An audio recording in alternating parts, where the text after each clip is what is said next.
2025 թվականի ապրիլի 14-ին ժամը 16:15-ին Մուրացան փողոցում կրակոցներ էին հնչել։ Ձախ ծնկահոտի վիավորում ախտորոշման բուժօգնության էր դիմել Հրաչյա Ստեփանի Հախվերդյանը։ Ավելի ուշ պարզվել էր, որ Հախվերդյանին Ռոստովյան փողոցի 13-րդ հասցեի դիմաց հրազենային վնասվածք էր պատճառել Արման Ախոյանը, որին սպանության փորձի համար մեղադրանք էր առաջադրվել և խափանման միջոց էր ընտրվել տնային կալանքը։ Սակայն վիավորում ստացած անձն ու նրա մտերիմ շրջապատը գոհ չեն մնում Հայաստանի Հանրապետության իրավապահ համակարգի գործողություններից և չսպասելով քննության վերջնական որոշմանը գնում են իրենց սպանել ցանկացող անձին Արման Ախոյանին, որը տնային կալանքի տակ է գտնված լինում, հետը հաշիվ մաքրելու։ Ամիսներ անց գնում են Արման Ախոյանի տուն ու նրան փորձում սպանել։ Տնային կալանքի տակ գտնվող Արման Ախոյանը, զգալով, որ իր բնակարանի շուրջ տարօրինակ ձայներ են լսվում, գտնվելով տնային կալանքի տակ վերցնում է իր զենքը ու կրակում պատշգամբ հասած ու իր տան ուղղությամբ զենք պահած անձանց ուղղությամբ։ Սկսվում է փոխհրաձգություն, ինչի արդյունքում էլ մեկ անձ, որը պատշգամբից կրակել էր տնային կալանքի տակ գտնվող Ախոյանի ուղղությամբ,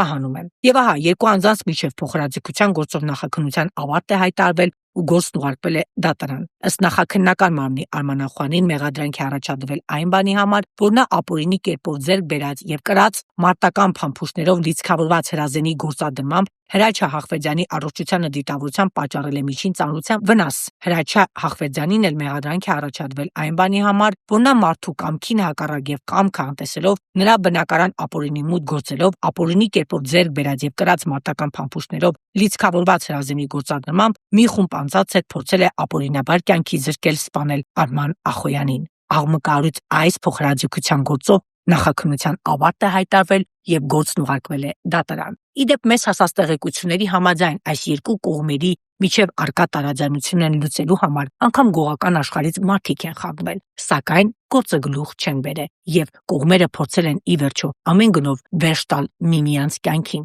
սակայն փորձերն անցել են ապարդյուն։ Դժբախտաբար փոխհրաձգության արդյունքում մեկ անձ սպանվեց։ Հետևենք քննության ընթացքին, թե ինչ տեղի կունենա կողմերի միջև դատարանում։